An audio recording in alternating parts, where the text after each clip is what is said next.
TB ಡ್ಯಾಂನ 19ನೇ crust gate ಮುರಿದು ಹೋದ ನಂತರ ಈಗಾಗಲೇ ತುಂಗಭದ್ರಾ ನದಿಗೆ ವ್ಯಾಪಕವಾಗಿ ನೀರು ಹರಿದು ಬರ್ತಾ ಇದೆ, ಮೈದುಂಬಿ ಹರಿತಾ ಇದೆ. ನದಿ ಪಾತ್ರದ ಭಾಗಗಳಲ್ಲಂತೂ ಮುಳುಗಡೆಯ ಭೀತಿ ಮುಂದುವರಿತಾ ಇದೆ. ಅದರಲ್ಲೂ ಮಂತ್ರಾಲಯದ ರಾಯರ ಮಠದ ಬಳಿ ತುಂಗಭದ್ರಾ ತೀರದ ಗಂಗಮ್ಮ ದೇವಾಲಯ ಮತ್ತೊಮ್ಮೆ ಭಾಗಶಃ ಜಲಾವೃತ ಆಗಿದೆ. ನದಿಗೆ ಇಳಿಯದಂತೆ ಎಚ್ಚರಿಕೆಯನ್ನ ಕೊಡ್ತಾ ಇದ್ರೂ ಕೂಡ ಭಕ್ತರು ಅದನ್ನು ನಿರ್ಲಕ್ಷಿಸ್ತಾ ಇದ್ದಾರೆ. ಈ ಬಗ್ಗೆ ನಮ್ಮ ರಾಯಚೂರು ಪ್ರತಿನಿಧಿ ವಿಜಯ್ ಜಾಕಟ್ಕಲ್ ಪ್ರತ್ಯಕ್ಷ ವರದಿ ಕೊಟ್ಟಿದ್ದಾರೆ. ನೋಡ್ಕೊಂಡು ಬರೋಣ ಬನ್ನಿ.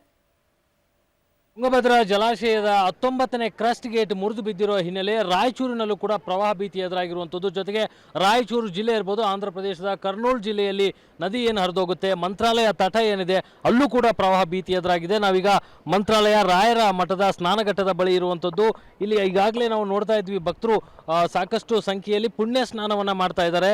ಒಂದು ಕಡೆ ನದಿಯಲ್ಲಿ ರಭಸವಾಗಿ ನೀರು ಹರಿತಾ ಇದೆ, ಇನ್ನೊಂದು ಕಡೆ ಮಂತ್ರಾಲಯಕ್ಕೆ ಬಂದಂತಹ ಭಕ್ತರು ಪುಣ್ಯ ಸ್ನಾನಕ್ಕಾಗಿ ಆ ನದಿಗೆ ಇಳ್ತಾ ಇದ್ದಾರೆ. ಅಂದ್ರೆ ಯಾವುದೇ ಅಪಾಯವನ್ನ ಲೆಕ್ಕಿಸದೆ ಅವರು ಪುಣ್ಯ ಸ್ನಾನಕ್ಕೆ ಮುಂದಾಗ್ತಿರುವಂಥದ್ದು. ಅದರಲ್ಲೂ ಶ್ರಾವಣ ಮಾಸ ಇರೋದ್ರಿಂದ ರಾಜ್ಯದ ಮೂಲೆ ಮೂಲೆಯಿಂದಲೂ ಕೂಡ ಸಾಕಷ್ಟು ಸಂಖ್ಯೆಯಲ್ಲಿ ಭಕ್ತರು ಇಲ್ಲಿಗೆ ಬರ್ತಿರುವಂಥದ್ದು. ಜೊತೆಗೆ ಆಡಳಿತ ಮಂಡಳಿ ಎಷ್ಟೇ ಹೇಳಿದರೂ ಕೂಡ ನದಿಗೆ ಇಳಿದು ಪುಣ್ಯ ಸ್ನಾನವನ್ನ ಮಾಡ್ತಾ ಇದ್ದಾರೆ. ಈ ಒಂದು ನಿಟ್ಟಿನಲ್ಲಿ ಇಲ್ಲಿನ ಆಂಧ್ರ ಪ್ರದೇಶ ಸರ್ಕಾರ ಕೂಡ ನದಿ ದಂಡದಲ್ಲಿ ಯಾವುದೇ ರೀತಿ ಅಪಾಯ ಆಗಬಾರ್ದು, ಜೊತೆಗೆ ಏನು ಇಲ್ಲಿ ಬರ್ತಕ್ಕಂಥ ಭಕ್ತಾದಿಗಳಿಗೂ ಕೂಡ ಯಾವುದೇ ಅಪಾಯ ಆಗಬಾರ್ದು ಅನ್ನುವಂಥ ನಿಟ್ಟಿನಲ್ಲಿ ಈಗಾಗಲೇ ಏನು ಆಂಧ್ರ ಪ್ರದೇಶ SDRF ಟೀಮ್ನ ಇಲ್ಲಿ ನಿಯೋಜನೆ ಮಾಡಿರುವಂಥದ್ದು ನಾವಿಲ್ಲಿ ನೋಡ್ತಾ ಇದ್ದೀವಿ. ಲೈಫ್ ಜಾಕೆಟ್ ಇರ್ಬೋದು, ಲೈಫ್ ಬಾಯ್ ಇರ್ಬೋದು, ಏನು ಒಂದು ರೆಸ್ಕ್ಯೂ ಏನು ಆಪರೇಷನ್ಗೆ ಬೇಕಾದಂಥ ಸಾಮಗ್ರಿಗಳೊಂದಿಗೆ SDRF ಅಂದರೆ ತಂಡ, ಆಂಧ್ರ ಪ್ರದೇಶ SDRF ತಂಡ ಇಲ್ಲಿ ಸಿದ್ಧಾಗಿರುವಂಥದ್ದು. ಆ ತಂಡದ ಸದಸ್ಯರು ನಿಮಗೆ ಇಲ್ಲಿ ನಾವು ತೋರಿಸ್ತಾ ಇದ್ದೀವಿ. ಯಾಕೆಂದರೆ ನದಿಯಲ್ಲಿ ಯಾವುದೇ ಕ್ಷಣದಲ್ಲೂ ಕೂಡ ಹೆಚ್ಚಿನ ಪ್ರಮಾಣದ ನೀರು ಬಂದರೆ ಭಕ್ತಾದಿಗಳು ಸ್ನಾನ ಮಾಡೋ ಸಂದರ್ಭದಲ್ಲಿ ಏನಾದರೂ ಅಪಾಯಕ್ಕೀಡಾದರೆ ಅಂಥವ್ರನ್ನ ಕಾಪಾಡಬೇಕು ಅನ್ನುವಂಥ ನಿಟ್ಟಿನಲ್ಲಿ ಮತ್ತು ಯಾವುದೇ ರೀತಿಯಾದಂಥ ಕಾರ್ಯಾಚರಣೆಗೆ ಸಿದ್ಧರಾಗಿ ಇಲ್ಲಿ ಇರುವಂಥದ್ದು. ಜೊತೆಗೆ ಅವರೇನು ನಿರಂತರವಾಗಿ ಅನೌನ್ಸ್ಗಳನ್ನ ಮಾಡ್ತಾ ಮೂಲಕ ಏನು ಜನರನ್ನ ಎಚ್ಚರಿಕೆ ನೀಡ್ತಾ ಇದ್ದಾರೆ. ಆದರೂ ಕೂಡ ಏನು ಜನ ನದಿಗೆ ಇಳಿಯೋದು ಮಾತ್ರ ತಪ್ಪಿಸ್ತಾ ಇಲ್ಲ.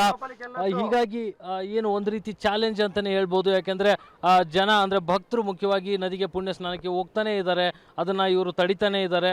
ಇಷ್ಟರ ಮಧ್ಯೆ ಕೂಡ ಇವರು ಯಾವ ರೀತಿ ಮುನ್ನೆಚ್ಚರಿಕೆಗಳನ್ನ ವಹಿಸ್ಕೊಂಡಿದ್ದಾರೆ ಅನ್ನೋದನ್ನ ಅವ್ರನ್ನ ಕೇಳೋಣ. ಸರ್, ಯಾವ ರೀತಿ ನೀವು ప్రిపరేషన్ ಮಾಡ್ಕೊಂಡು ರೆಡಿ ಆಗಿದ್ದೀರಿ? అందరికీ నమస్కారం. మేము Kurnool AP SDRF state disaster response force మాది.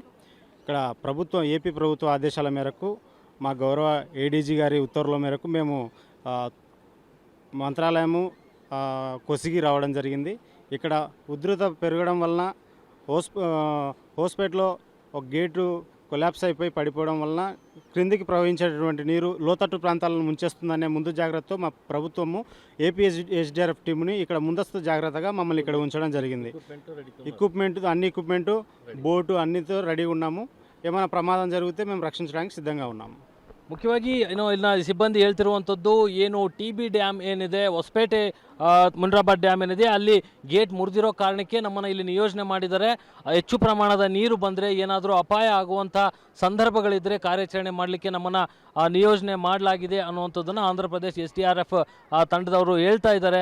ಇದರ ಜೊತೆಗೆ ಏನು ಇಲ್ಲಿ ಬರ್ತಕ್ಕಂಥ ಭಕ್ತಾದಿಗಳು ಕೂಡ ಅವರ ಜಾಗೃತಿಯನ್ನು ಅವರು ವಹಿಸ್ಕೊಳ್ಬೇಕಾದಂಥ ಅಗತ್ಯತೆ ಇದೆ. ಯಾಕೆಂದರೆ ಯಾವುದೇ ಕ್ಷಣದಲ್ಲೂ ಕೂಡ ತುಂಗಭದ್ರಾ ಜಲಾಶಯದಿಂದ ಇನ್ನೂ ಹೆಚ್ಚು ಪ್ರಮಾಣದ ನೀರು ಹರಿದು ಬಂದಿದ್ದೇ ಆದರೆ ಮಂತ್ರಾಲಯಕ್ಕೂ ಕೂಡ ಪ್ರವಾಹದ ಭೀತಿ ಎದುರಾಗುವಂಥ ಸಾಧ್ಯತೆಗಳಿವೆ. ಕ್ಯಾಮ್ರಾಮನ್ ಯಲ್ಲಪ್ಪರ್ ಜೊತೆ ವಿಜಯ್ ಜಾಗಟ್ಕಲ್, ಪಬ್ಲಿಕ್ TV, ಮಂತ್ರಾಲಯ.